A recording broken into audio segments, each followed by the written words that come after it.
bem quadrado aí, né, Augusto? Ok. A educação dos filhos. Vou entrar numa área agora meio melindrosa, né?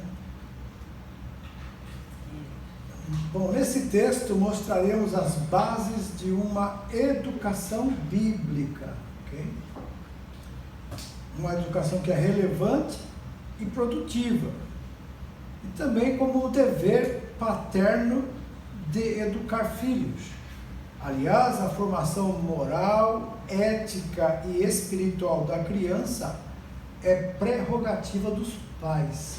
Okay? O que é educação? A palavra educar, ela origina-se do vocábulo latino educare, que por seu turno vem do educere, que é conduzir a um determinado fim. Tendo em vista a sua etimologia, conclui-se que educar é instruir visando a plenificação das faculdades espirituais, morais, intelectuais e físicas do educando. A educação, ela compreende não apenas a informação, mas principalmente a formação. Seus objetivos é tornar o educando apto a viver em harmonia com o seu semelhante e dessa forma construir uma sociedade temente a Deus, justa, solidária e moralmente sadia. Se tais objetivos não forem alcançados, não é educação. É uma brutal desconstrução do caráter humano. Quando você desconstrói o caráter humano, você o domina. Porque o homem, a mulher sem caráter, ela é desequilibrada emocionalmente e também espiritualmente. E facilmente ela é dominada por ordens de um comando.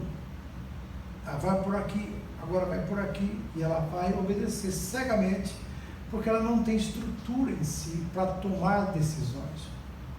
Não é essa a vontade de Deus.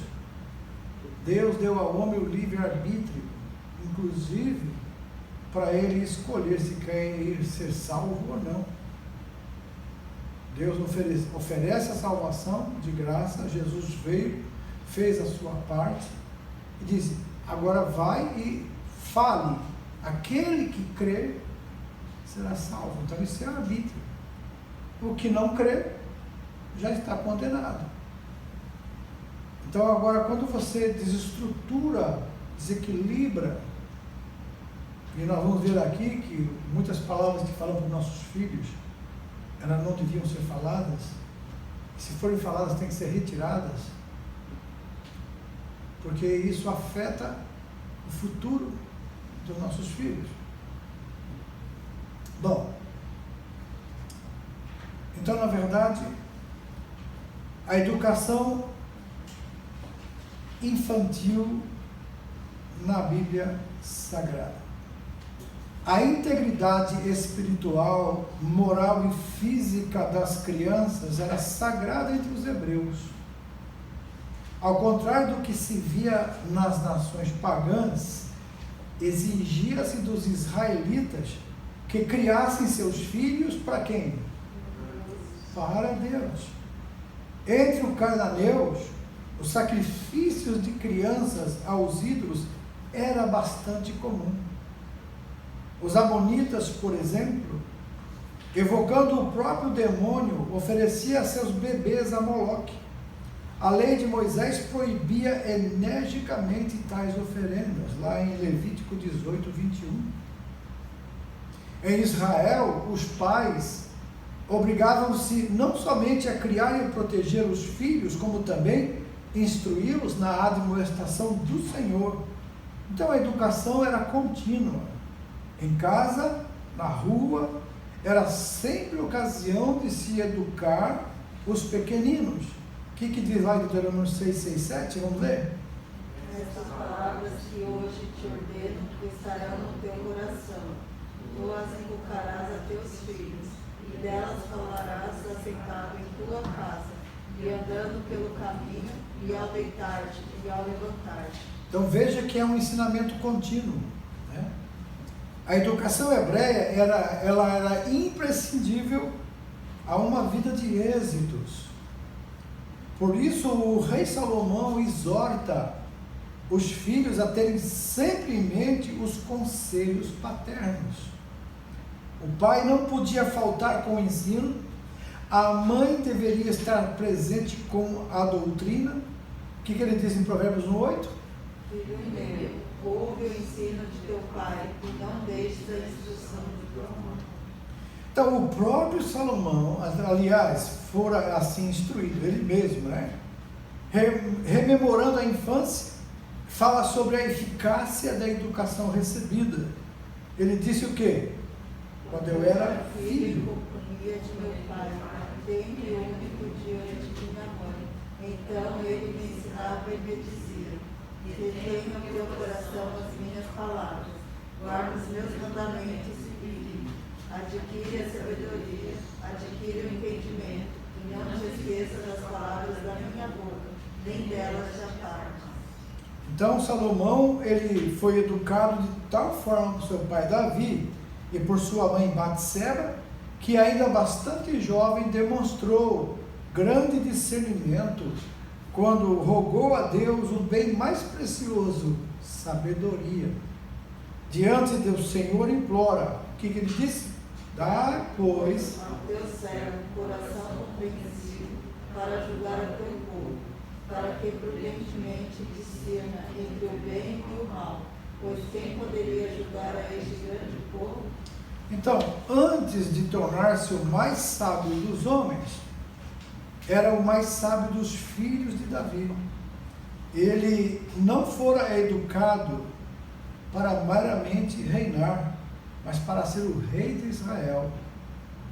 O mesmo não se pode dizer de Adonias.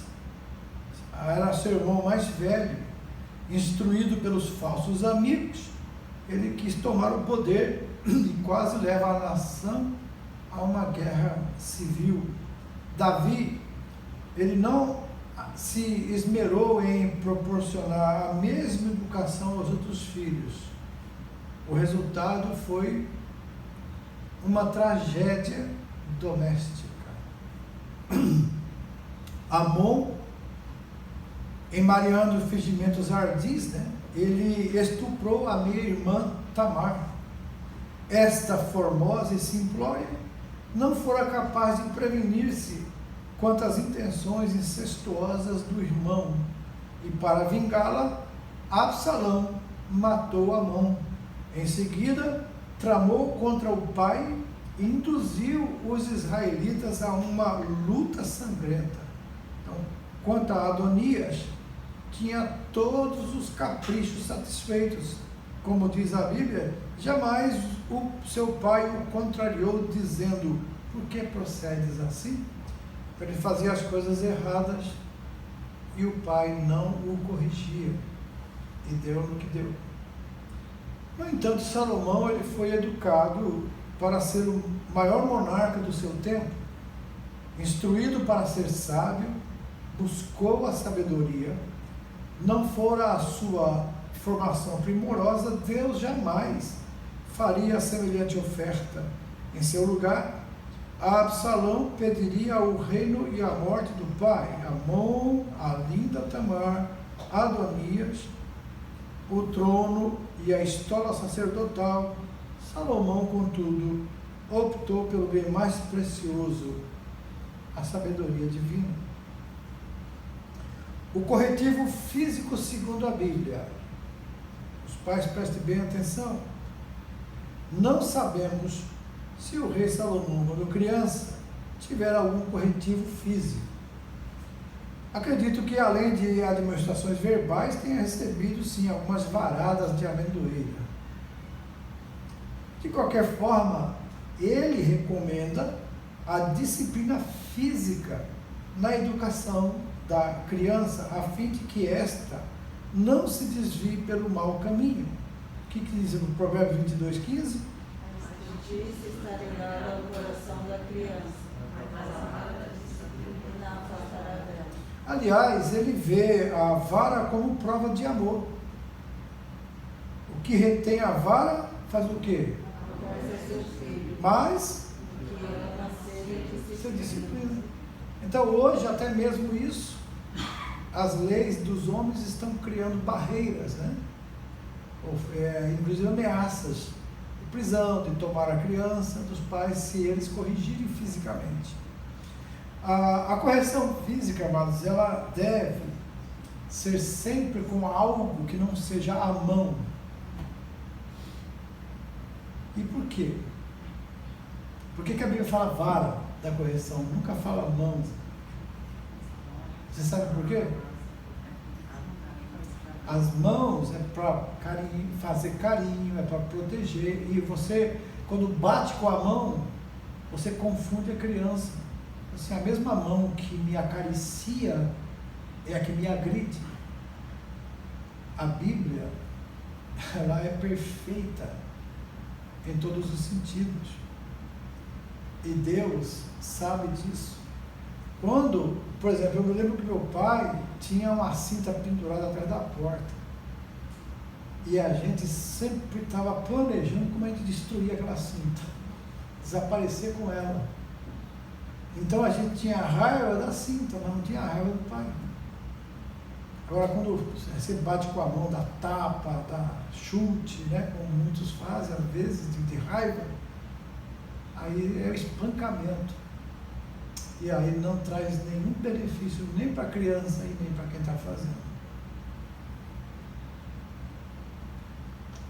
Não ignoramos os maus tratos também que muitos pais impingem a seus filhos, né? Tem pais violentos.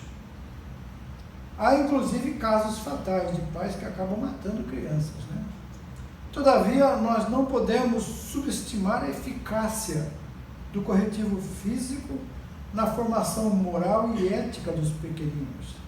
Se aplicado conforme recomenda a Bíblia, não ocasionará traumas e nem recalques. Então, conforme a Bíblia ensina, nunca vai traumatizar a criança.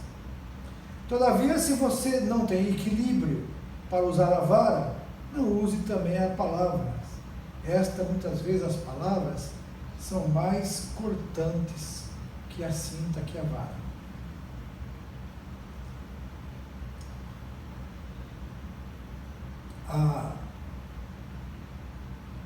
A disciplina de palavras, elas ferem o ego da criança, o eu. Muitas vezes você não vai para nada, você não sabe nada, você é burro, você não entende, eu te explico 1000 vezes, você é burro, não vai dar para nada na vida. Isso é amaldiçoando a criança. Ela vai criar desequilibrada, ela vai dizer, eu não sirvo para nada, minha mãe já falava, meu pai já falava, não sirvo para nada, eu não presto. E aí acaba entrando nas drogas, no vício, na prostituição, no homossexualismo. Exatamente porque foi taxada como alguém que não vale, alguém que não presta, alguém que não tem valor. Esse é um grande erro que muitas vezes a gente já trouxe lá de trás, que a Bíblia, ela corrige. Se administrada com sabedoria, a correção física não aviltará nem matará a criança, pelo contrário, vai prolongar os seus dias. É o que recomenda ainda Salomão. O que ele diz?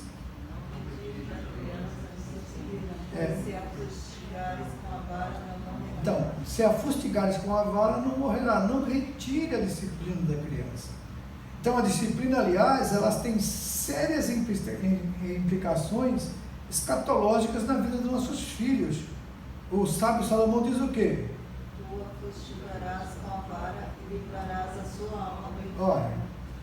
Olha, a disciplina de uma criança livra ela de se tornar um marginal, um perdido, e vai para o inferno. E a vara da correção volta a ele, porque Deus mesmo diz, eu disciplino e repreendo a todos quanto eu amo. Então, o próprio Deus nos disciplina. E, finalmente, o rei de Israel mostra que a criança, quando sabiamente disciplinada, torna-se uma bênção aos pais e à sociedade. Provérbios 29:15 diz: a vara e a disciplina dão sabedoria, mas a criança entregue a si mesma vem a envergonhar a sua mãe. Quem que envergonha? Os pais. Crianças que vão no mercado, que vão muitas vezes nos shoppings, você vê aquele show, né? Aquela, né? Sapateado, se joga no chão, grita, e todo mundo olha e fala assim, esses pais não sabem educar.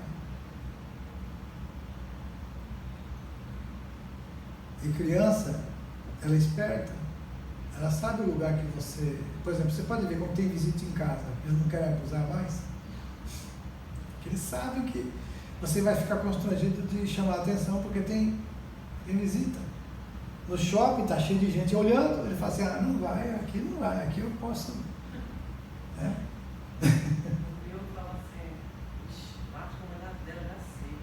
Mas já sabe, né? A Lédia avisava para os nossos filhos, né? Se aprontar na igreja e ficar fazendo bagunça, eu vou levar você no banheiro. Eu sabia que levar no banheiro era... Aí os dois ainda aceitavam, mas a pequena filha teve problema, porque quando ela aprontava e a Neda, vamos para o banheiro, eu não quero apanhar, eu não quero. Aí, ela saía assim mesmo. Eu não quero apanhar. Tem uns filhos, tem até um vídeo do filho de um pastor, que o pastor tinha avisado para o filho, se você continuar fazendo bagunça na igreja, eu vou pedir licença para os irmãos, vou descer do púlpito, vou levar você lá atrás, a gente vai conversar. Aí, e só falou para ele. Aí o dia que começou o culto, o filho começou a fazer bagunça, ele olhou uma vez, olhou duas, depois falou assim, irmãos, os irmãos me dão um tempinho, 5 minutinhos, eu vou até ali atrás com meu filho, daqui a pouco eu volto. Aí pegou o filho no colo, colocou e o filho olhando para a igreja assim, irmãos, olhem por mim.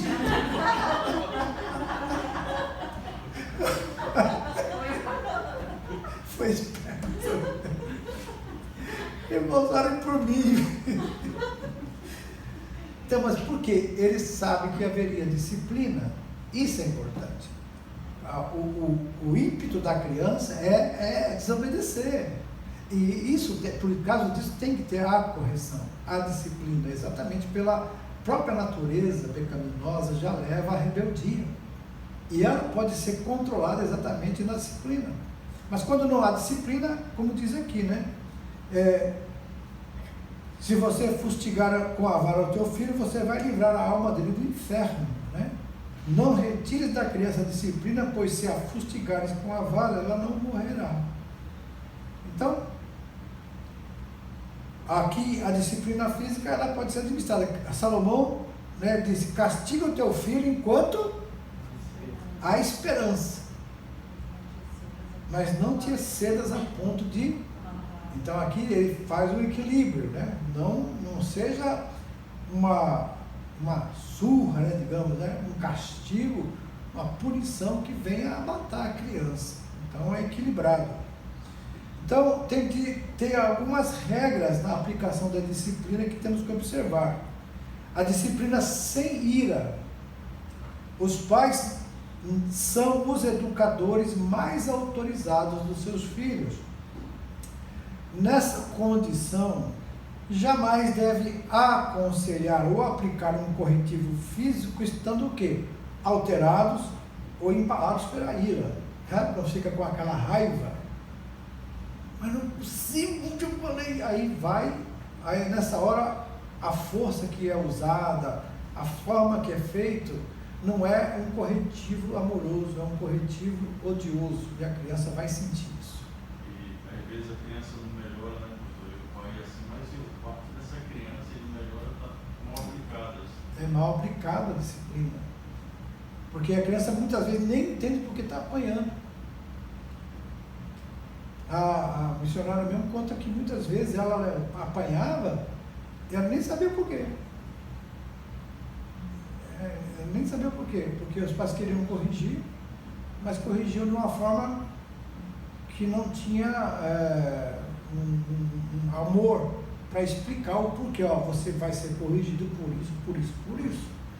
Então, da próxima vez que você fizer, você sabe que tem correção. Aí a criança aprende, ó, me corrigiu por isso, por isso, por isso. Então, eu não posso fazer. Se eu fizer, eu vou sofrer de novo.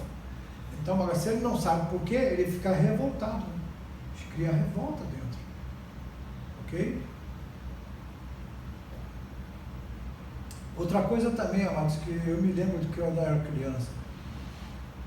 Quando chegar em casa, a gente conversa. Meu Deus, isso é terrorismo. Eu me lembro que eu vinha para casa, eu olhava no meio do mato assim, eu pensava assim, eu vou entrar nesse mato aí, eu vou sumir, porque você vai com aquele negócio, você sabe que você vai apanhar. Então é melhor não falar assim, olha, tudo bem, né?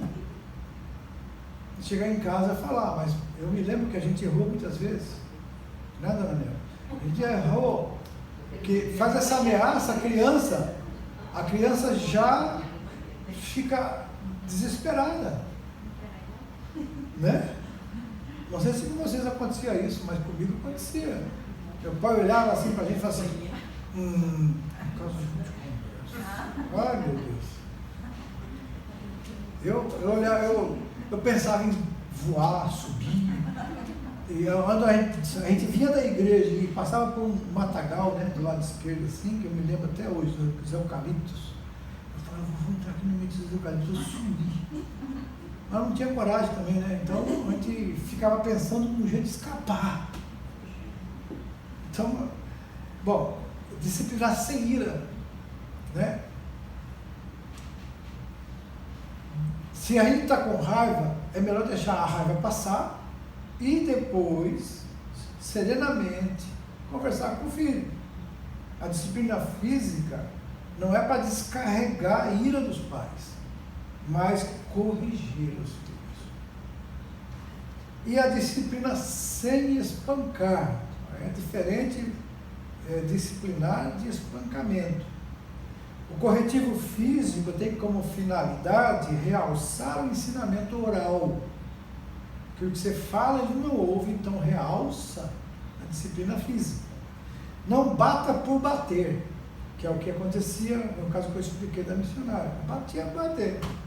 E tem pais que faz isso. Se um apanha, todo apanha junto, porque para um, né?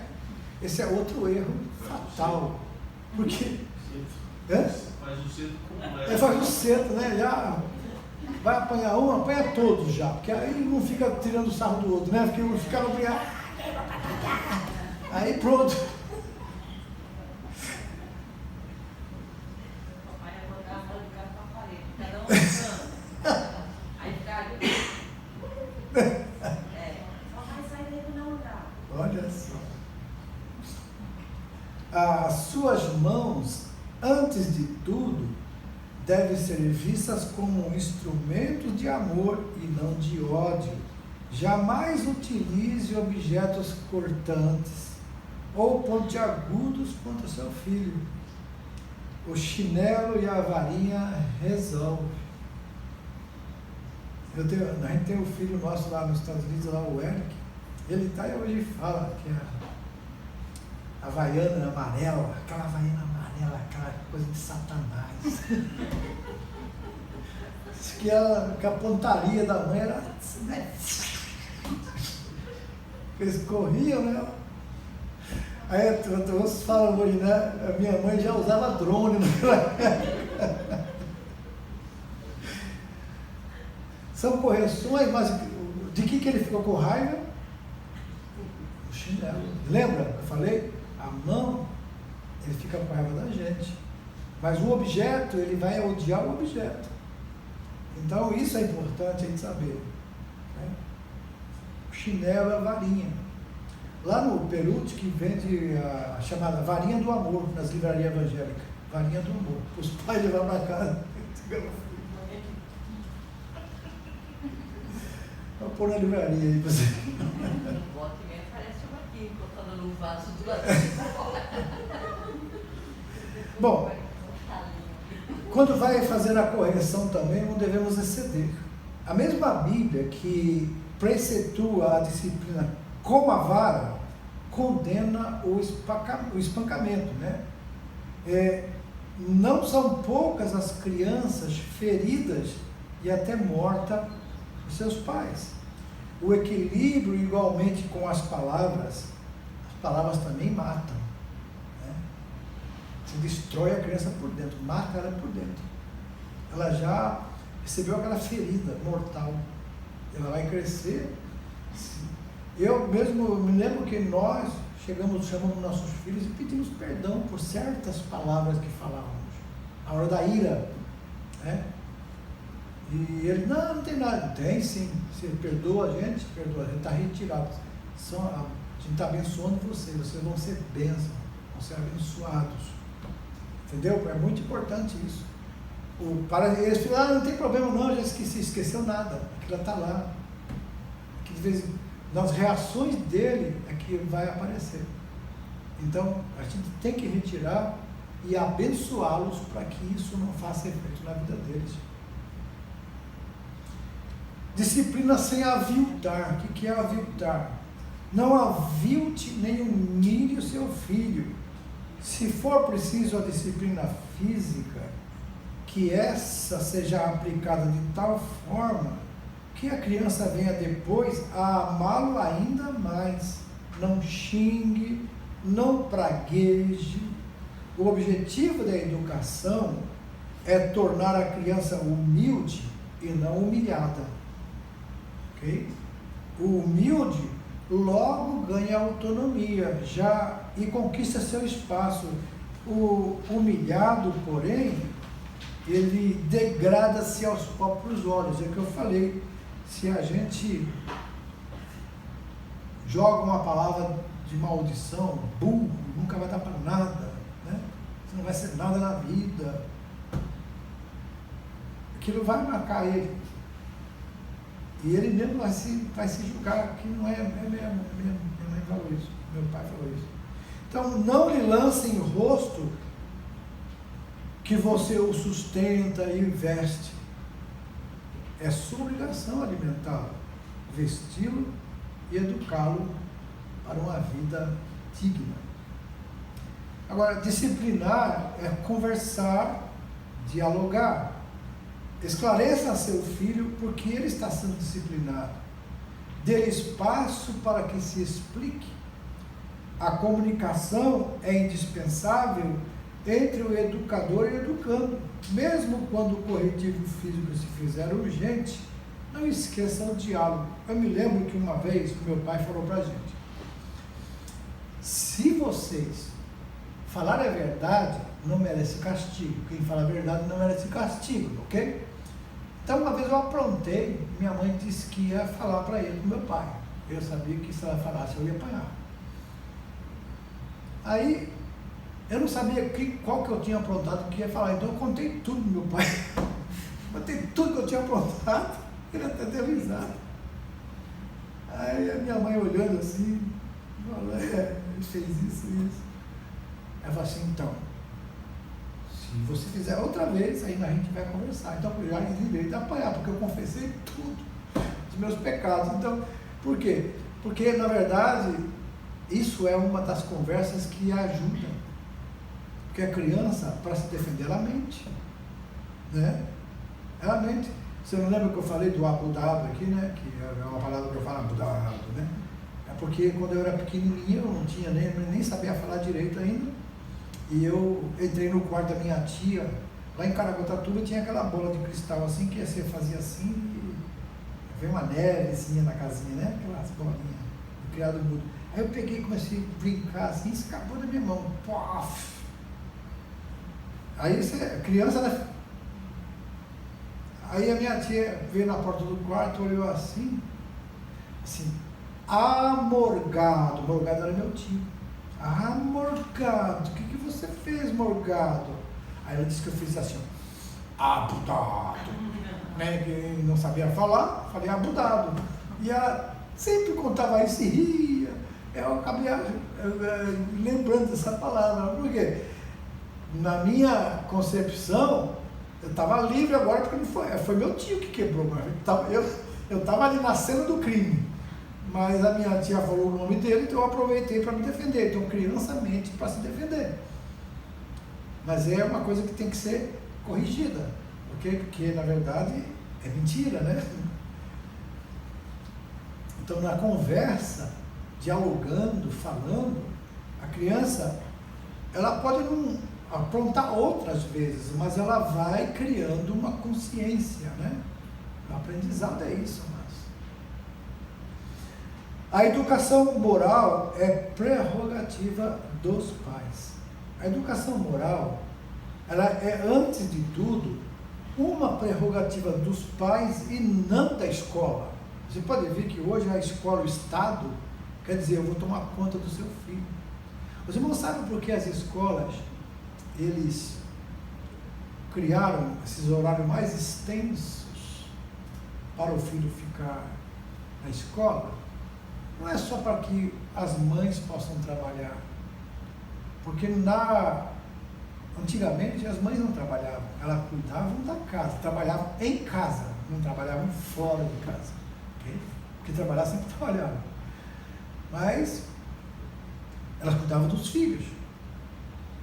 Então, foi a partir de 1930 e pouco, eu estava lendo sobre isso, eles falaram assim: em cada família, só o homem trabalha. Então, a gente recebe imposto só de uma pessoa. Se a gente emancipar a mulher, que ela possa também sair de casa e trabalhar, são dois que vão pagar imposto. E nós vamos cuidar dos filhos deles na escola e vamos educá-los ali. Entendeu? Então, hoje, os pais praticamente não educam os filhos. É o Estado. E o Estado, quando é um Estado perverso, o que eles fazem? Eles vão incutir dentro dos nossos filhos exatamente o que nós não queremos. E a partir disso, foi a emancipação para as mulheres poderem trabalhar, igualdade e tal, igualdade, negócio e tal. Ok. Houve uma melhora na estrutura familiar em termos de renda, de padrão de vida, mas perdeu-se na educação dos filhos e o contato dos filhos, né? E isso, hoje a gente sofre com isso, não é verdade? Quantos pais hoje têm problemas com os filhos que ficam em casa e você não sabe o que eles estão acessando, vendo, exatamente por isso. Por causa desse sistema que foi criado e não conseguem voltar. Alguns casais conseguem, mas outros não. Mas é um sistema que o mundo criou e até não é bíblico isso. Ele é um sistema que o mundo criou para dar um padrão de vida melhor para as famílias, mas ao mesmo tempo eles conquistaram a atenção para educar os nossos filhos. E aí eles acabam enxertando eles de doutrinas, de ideologias, como está acontecendo hoje nas escolas. E uma das coisas que eu falei para os irmãos, não em todas as escolas, não estou generalizando, mas professores que praticamente se formam professores, mas são militantes de ideologia, eles começam porque o professor, a figura do professor aqui no Japão também é muito respeitada, né? Diz que o professor é o único que não precisa se dobrar perante o imperador, ok? De tanto respeito que se tem por um professor. Mas se o professor for um mau caráter, ele vai implantar no coração da criança e dizer assim, ó, o seu pai, eles não têm a oferecer nada para você de bom, sabe por quê? O que eles falam para você hoje é que eles ouviram do pai deles, que não entendem nada dos dias de hoje, dessa modernidade. Você pode ver, eles não tinham telefone, não tinha isso, você tem, você tem acesso ao mundo hoje. Então você não tem que ficar ouvindo seus pais, você ouve o que a gente fala para vocês, aprende o que a gente vai ensinar. Então, vai separando a família. Essa, como eu disse, não é todo lugar que isso existe, mas existe, infelizmente, os infiltrados. Ok? E países que são socialistas, esquerdistas, eles têm isso no seu plano de governo. Ideologizar, erotizar as crianças, destruir a família. Exatamente para haver esse domínio, o controle. O controle social é adquirido através dessa desestabilização da família tradicional. E quando eles conseguem quebrar essa barreira, aí avançam e os seus filhos agora ouvem mais os professores, ouvem mais o que eles dizem do que propriamente a educação do lar. Ainda que o governo e a escola se norteassem por valores comprovadamente sadios, não poderíamos confiar integralmente a formação moral dos nossos filhos. Tal prerrogativa é nossa. Nesse sentido, as interferências do Estado são descabidas e prejudiciais. Aliás, como pode um governo que causa escândalos, questionamentos, elaborar currículos para embasar cívica e eticamente nossas crianças? Em minha escola primária, aqui o autor está falando, havia uma disciplina que nos estimulava a cidadania plena solidária. Quem pertence à minha geração, né, a geração desse pastor, Claudio de Andrade, a minha é um pouquinho antes da dele, então ele já acima da minha. Lembrar da educação moral, social e cívica que tinha na escola. Essa matéria tinha até, né, antes de entrar a esquerda no poder no Brasil, tinha essa matéria na escola. Eu mesmo tinha ela também. Éramos instruídos a ser honestos, respeitáveis, corteses e gentis. Os valores religiosos não eram afrontados. Além disso, ninguém era forçado a ouvir arengas sobre preferência sexual. Havia civilidade. A coisa pública era bem cuidada. Todas as manhãs após o hino nacional, serviam-nos de uma deliciosa merenda. O prédio escolar era bem conservado, os professores dignamente pagos, mas nem por isso meus pais descuidavam-se da minha formação ética e espiritual. Cabe aos pais, sim, a formação moral e ética e espiritual das crianças, aos pais e não ao Estado, que sequer cumpre as suas obrigações, que o governo faça a sua parte e não se imiscua onde não precisa nem deve estar. Os nossos filhos e netos cuidamos nós. De outra forma, a próxima geração de políticos será o quê? Um desastre ainda maior. Nós louvamos a Deus, todavia, pelos homens públicos que honram seus mandatos e zelam pelo bem comum. Mas os irmãos podem ver que hoje a política no mundo está devastada. A ética moral não existe mais. Né? Bom, 17, 18, B, 19, D, e 20, C. E o texto 5, a família e o dinheiro. O Brasil debate-se entre o primeiro e o terceiro mundo, sem jamais chegar ao segundo. Ao longo de sucessivos governos, buscando arrancá-lo desse infortúnio, faz-se repetidas campanhas para superaquecer a economia e irresponsavelmente estimula-se o crédito predatório. O que é crédito predatório? É aquela coisa de dar um cartão de crédito na sua mão e diz, vai e gasta. Tem que lembrar que toda vez que você faz uma compra, você também adquire uma dívida.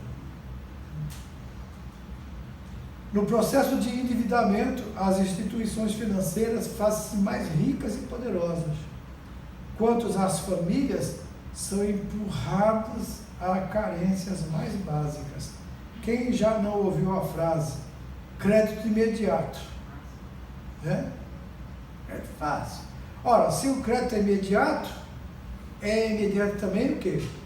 A dívida. Em muitos casos, a insolvência torna-se crônica. Se não agirmos prudentemente, colocaremos nossa família em perigo e, por isso, consumamos tendo por base a ética do reino de Deus, isto é, domínio próprio.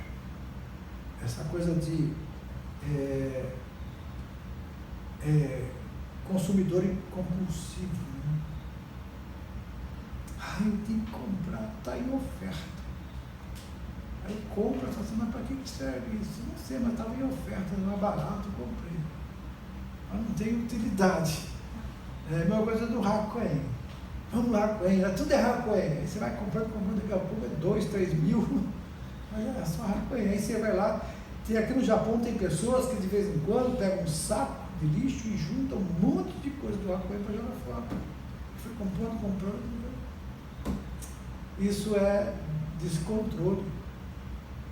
E muitas vezes até as dívidas ficam para depois, né? A ética do reino. Bom, primeiro, trazer os dízimos. A ordenança trazer todos os dízimos à casa do tesouro é conhecemos a promessa que o Senhor abrir-nos-á a janela dos céus e derramará sobre nós bênção tal que dela nos advenha maior abastança. É interessante que no Novo Testamento muitos falam, ali não se fala em dízimo, os apóstolos não falavam no dízimo. Bom, Jesus falou em dízimo, o escritor aos Hebreus falou do dízimo, e ele falou de uma forma que dizendo que quando você entrega o dízimo na igreja, não é a homens, quem recebe lá no céu não é homem. Isso é, para a anotação da fidelidade. Hoje nós não usamos o dízimo como lei, porque primeiro o dízimo não foi por lei que foi dado. 500 anos antes da lei, Abraão, e que era um gentio que foi trazido por Deus para se tornar um hebreu, um israelita, que Deus é que formou ele, né? E chamou para ser o povo de Deus, deu o dízimo a Melquisedeque, que era rei de Salém e sacerdote eterno. Jesus Cristo, ele é sacerdote segundo a ordem de quem? De Arão, de Levi ou de...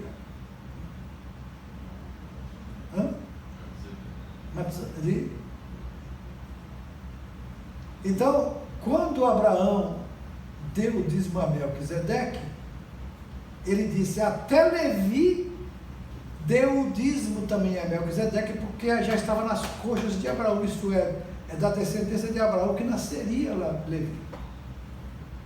Então, quando alguém diz, não, o dízimo é maldição, é da lei, descumpriu, o nosso dízimo hoje é gratidão ao Senhor e não lei. Abraão deu o dízimo voluntariamente a Melquisedeque. Se Jesus é sacerdote eterno, segundo a ordem de Melquisedeque, então nós, como seguidores de Cristo, quando entregamos na igreja o dízimo, entregamos conforme Jesus Cristo ensinou. Que ele disse aos judeus, dai o dízimo, mas não esqueça do melhor da lei. Da justiça que vocês estão esquecendo. Então, quando alguém te criticar porque você entrega o dízimo, lembra ele disso. Que o dízimo, antes de ser... por que a lei fez com o dízimo? A lei disciplinou o dízimo. O dízimo tinha que ser entregue lá no templo, levar a causa do tesouro. Mas os judeus, que moravam muito longe do templo de Jerusalém, eles iam carregar um bezerro, quantos quilômetros? E naquela época era caminhando, podia morrer no caminho, ser roubado. Então o que eles disciplinaram? Venda e o dinheiro leva para o templo para entregar. Então facilitava, disciplinando o dízimo.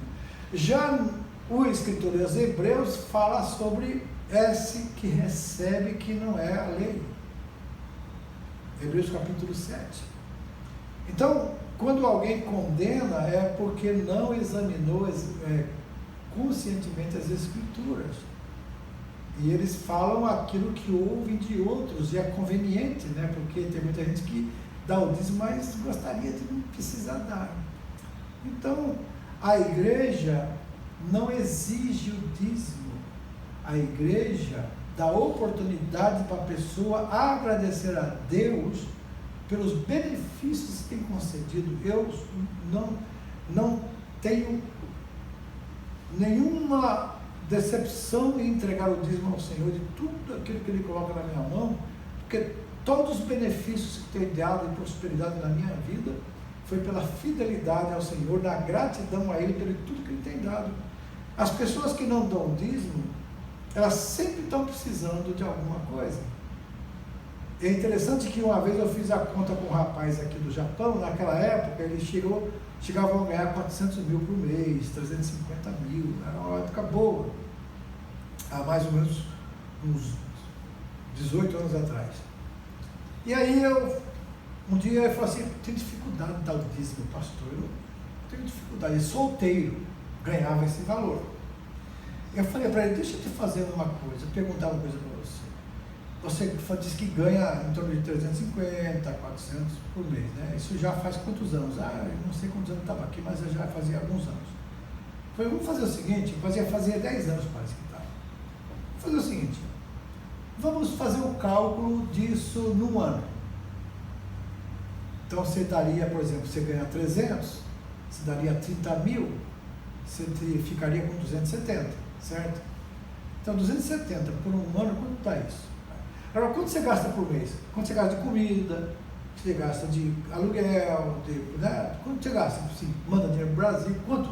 Aí ele falou o valor, aí sobrava ainda um pouco do que ele, de toda a despesa dele. Aí eu falei, vamos somar isso no ano. Eu somei no ano. Eu falei para ele assim, e quanto você tem hoje no banco? Ele falou assim, não tenho nada. Eu falei, onde está esse dinheiro? Ele olhou para mim assim, onde está esse dinheiro, pastor? Eu falei assim, o gato comeu. Você sabe o que é? A Bíblia fala do devorador. Ele fala, esse devorador não tem nada a ver. Ok, a bênção do Senhor é que enriquece. Ele percebeu que, aí eu falei para ele assim, não é só o que sobrava para você, lembra que você não deu o dízimo? Então tem mais 30 mil por mês aí que você não dava. Então isso num ano dá quanto? 360 mil, que devia estar na tua conta hoje. Fora o que sobrava aí não está, você não tem nada. Então você não está na bênção. Aí ele ficou olhando para mim. Agora, não quer dar? A igreja do Senhor vai sobreviver. E um conselho que muitos dão, contribua com a igreja, abençoe a igreja do Senhor conforme a tua renda, para que Deus não torne a tua renda conforme o que você contribui.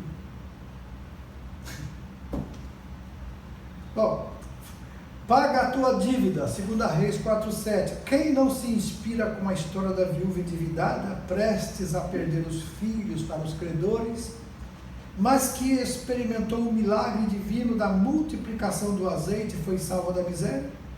Nós aprendemos o milagre e louvamos a Deus pela solução, mas pouco aceitamos a orientação do profeta Eliseu. O que ele falou para a mulher? Paga a tua dívida. A mulher não poderia esquecer o motivo que levara o Senhor a operar o milagre em sua casa. A dívida que por pouco não lhe escraviza os filhos, deveria ela vender o produto do milagre, saldar o seu débito e só então sustentar a família com o restante.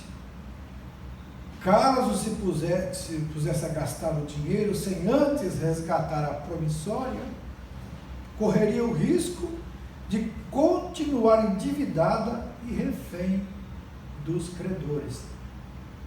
nós também devemos cuidar dos nossos compromissos financeiros. Vamos seguir a recomendação do apóstolo Paulo. Vamos ler aí?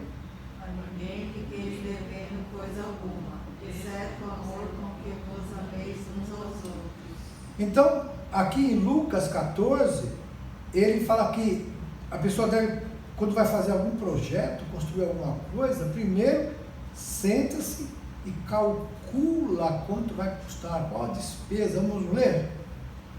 Pois qual de vós? Vós, pretendendo construir uma torre, não se assenta primeiro para calcular a despesa e verificar se tem os meios para concluir, para não suceder que, tendo lançado os alicerces e não podendo acabar, todos os que a virem zombem dele, dizendo: este homem começou a construir e não pôde acabar. Então, nessas palavras do Senhor Jesus, nós percebemos a importância do planejamento. Se quisermos evitar dívidas, outros dissabores financeiros, observemos um orçamento dentro da nossa realidade. Não façamos gastos acima do nosso ganho. Ao contrário, planejemos reservar uma quantia, ainda que pequena, para eventuais necessidades. Bom, eu sempre falo aos irmãos: vocês estão no Japão, país sujeito a catástrofe, sujeito a situações que de repente vocês têm que deixar o país. A pergunta é: hoje você tem um dinheiro guardado no banco que dê para comprar pelo menos a passagem sua e da sua família?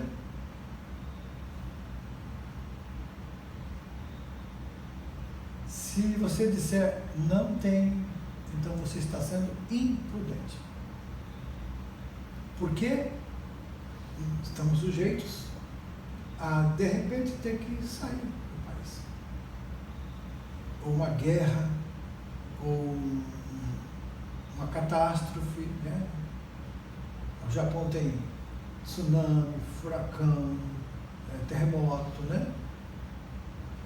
Então, essas três coisas acontecem, nós já vivemos algumas vezes. Então, se nós não temos hoje guardado essa quantia, que deve ser uma quantia que você coloca numa conta que não mexa, é algo que você esquece que aquilo existe, deixa ali. Por quê? Porque senão, se ficar na nossa mão, vai, né? Acaba gastando, porque vai surgir necessidade. Mas quando a necessidade surge, se você não tem, você se vira, você faz, dá um jeitinho aqui, um jeitinho ali, e acaba contornando a situação. Mas se tem o dinheiro, né? Igual o cartão de crédito, está resolvido, está resolvido. Depois começa a vir as contas. Aí você fala assim: e agora? Entendeu? Então isso é imprudência. Não é bom. A ninguém devais nada, a não ser o amor. Então, na verdade, Jesus, se quisermos evitar dívidas e outros dissabores financeiros, vamos colocar o orçamento dentro da nossa realidade. Os gastos acima do que ganhamos não são bons, ao contrário, vamos planejar. E 1 Timóteo 6,8, Paulo diz o quê? Tendo sustento, com que vestir, estejamos contentes.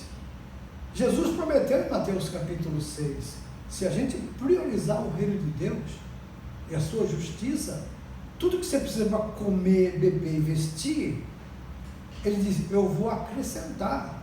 Isso que é prioridade na nossa vida, é Deus, é o reino de Deus. O resto Deus acrescenta. Então, na verdade, alimento que nos mantenha vivos, saudáveis, vestuário que nos cubra a nudez e agasalho do frio, um teto sobre a cabeça, uma casa, por exemplo, falei para os irmãos, ter casa não é luxo, ter casa é necessidade, é vestimenta, não é verdade? E quando nós abençoamos a igreja aqui para os irmãos comprar casa, todo mundo começou a querer comprar casa, e graças a Deus, muitos irmãos hoje já têm a sua casa própria. E aqueles irmãos que contribuem com missões, que ajudam os pobres e viúvas, você pode comprar a casa que Deus vai dar. Pode dizer, Senhor, eu queria comprar uma casa. Pode falar com Deus isso. A Bíblia diz, a graça do Senhor lhe satisfará os desejos do teu coração.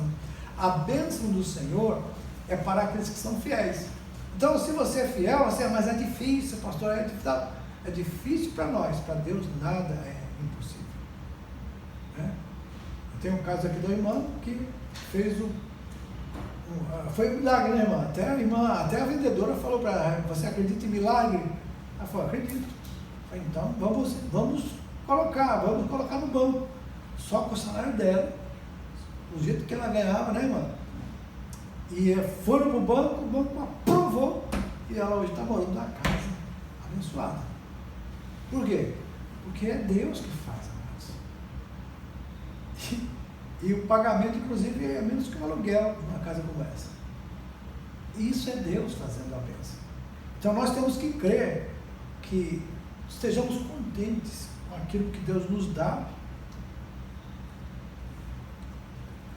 Agora, muita gente quer viver no luxo, quer no status, né? Só quer comprar carrão, só quer comprar roupa de grife, né? Só quer comprar as coisas caras. Aí compra, mas fica sem dinheiro para as coisas mais duráveis e mais necessárias. Ok? Porque quando a pessoa, capítulo 6 de Mateus fala sobre a ansiosa solicitude da vida. Que Jesus falou sobre isso. Que estáis preocupados com o que você vai comer, beber e vestir. Ele começou a fazer as comparações e disse, se você colocar em primeiro lugar o reino de Deus, a justiça, essas coisas, o Pai sabe que vocês precisam e Ele vai acrescentar. Mas priorize Deus, o reino dele. Amém? Então vamos lá. Sonho de consumo. Todos acalentamos um sonho de consumo. Uns esperam a oportunidade de comprar primeiro carro, outros de viajar ao exterior e ainda outros de construir a própria casa. Não questionamos a legitimidade de tais sonhos. Todavia, não podemos transformá-los em pesadelo. Em meio a tanta propaganda enganosa, nós vamos agir com prudência e responsabilidade. A mulher virtuosa não se deixa induzir pelo consumismo. Ela consome, mas não é consumista. Antes de adquirir uma propriedade, examina-a cuidadosamente e só então compra. Lá em Provérbios 31, falando da mulher virtuosa, né? Diz isso. Por esse motivo, a sua casa de nada se ressente. Sua despensa sempre está cheia. O marido e os filhos agasalhados. O amanhã não lhe mete medo, pois age avisada e precavidamente. Não ignoro a tentação do comércio. A cada evento, novas ofertas irresistíveis. As prestações são de perder de vista. Fica tranquilo, 24, 40 vezes. E há muita gente empenhando a própria vida na aquisição de um bem que a rigor nem precisa. Quando é um bem necessário, que você precisa, você está fazendo um investimento para a sua própria vida. No caso de um carro, no caso de algo que você precisa, isso não é você estar extrapolando, você está fazendo um investimento para você. Então você sabe que está dentro do seu orçamento, aquilo que você compra, a casa, o carro, está tudo dentro. Ok, é um investimento na própria vida. Mas quando a gente faz isso querendo o melhor, o maior, sem ter recursos, aí já é imprudência. E não é certo fazer isso. O único lazer que lhe resta na cidade, grande e injusta, é compra por comprar. Né? Quando compra por comprar, quando a cobrança vem, aí a gente começa a se desesperar para pagar. É-nos lícito comprar o bem que quisermos, todavia nem tudo que é lícito é conveniente. A recomendação bíblica é grave e urgente. O que ele diz?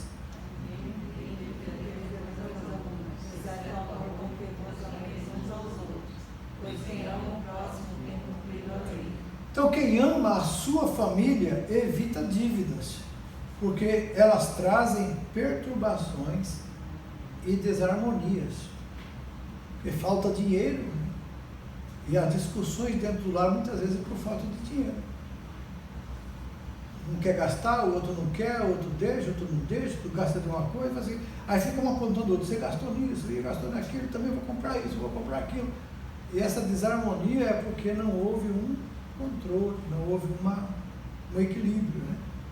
Uma loja exclusiva para você, tá? Tem loja assim, né? Sempre haverá uma loja exclusiva para você. Lá no Brasil é boutique, né? Aquelas lojas que só as que tem dinheiro vai, né? Aliás, quanto mais exclusiva, mais cara. Aqui paga-se não somente o produto, mas paga-se também o processo de exclusão de quê? Das castas, que por suas condições são indesejáveis. Não há nenhuma placa coibindo a entrada, mas o ambiente em si já a exclui. Às vezes, nem etiqueta há. A etiqueta é pagar sem perguntar, né? Gente que é pobre, né? Eu acho que aqui todo mundo não é rico. A gente sempre tem que primeiro ver quanto custa, né? E procurar até as ofertas. Todo mundo vai pela roupa, a gente vai na etiqueta, né? Primeiro. Às vezes eu falo para a Nieda, né? Olha a roupa, vê se você gosta, vamos comprar. Porque é um hábito do pobre, mas é a prudência também. Isso a gente não quer gastar e não quer ficar usando aquilo que custa a entrar, né, para nós, o trabalho, né, para gastar de uma forma assim, sem a gente observar. Aqui ele fala sobre, entrou num shopping aqui luxuoso lá no Rio de Janeiro, né, e o filho dele levou ele lá. Então, ele olhava assim para as lojas, aquelas lojas chiques, cheias de marcas, né? E ele fazia, acho que o vendedor, quando olhava para ele, você estava dizendo assim, não entre nem pergunte, se não for comprar. O vendedor não falava, mas já sentia isso, pela forma como a loja se apresenta, e fala assim, essa loja não é para nós não. Bom, talvez até em outros países, por exemplo, nos Estados Unidos, não tem muitas essas coisas. A gente esteve lá, morou lá, e a gente sabe que lá tudo. Agora, existem as lojas de elite, né? Igual quando a gente estava lá, uma irmã que nos recebeu lá, o marido dela ex-presidente da Johnson & Johnson, então, da Johnson & Johnson, né, internacional. Ele levava a gente naquelas lojas Macy's, JCPenney, né, que é JCPenney. São lojas caríssimas. E a gente ia lá para passear com ela, né? A gente olhava assim, aquelas coisas, $300, $500. Assim, olha, tá em promoção. De 500 por 350. A promoção deles é o nosso, a gente não alcança nem a promoção. Então, mas a gente vê que existe esse tipo de coisa no mundo, existe, né? Quem já passou por Dubai conta coisas incríveis ali que vê, né? Aquelas lojas, né? Agora, conclusão. Ao ressaltar o valor da moral cristã, Martinho Lutero, ele foi taxativo e enérgico. O que ele disse? A família é a fonte da prosperidade e da desgraça dos povos. Então, por que a família é a fonte da prosperidade e da desgraça dos povos? Quando a história mostra, né, que a família bem constituída formam nações robustas e fortes. Se as famílias são enfraquecidas, levarão até mesmo um poderoso império a desaparecer. Foi o que aconteceu com Roma Imperial enquanto república manteve-se a firmeza e a coesão da unidade familiar. Mas sob cetro dos seus imperadores, o lar doméstico acabou por se corromper. O nome desse imperador que eu falei que era corrupto e pernicioso é Calígula. Esse camarada, ele diz que foi muito depravado. Quando ele estava vivendo, a depravação foi num nível extremo. E o império acabou sendo destruído. Então, vamos conservar a família cristã. Valores bíblicos tradicionais não podem ser mudados.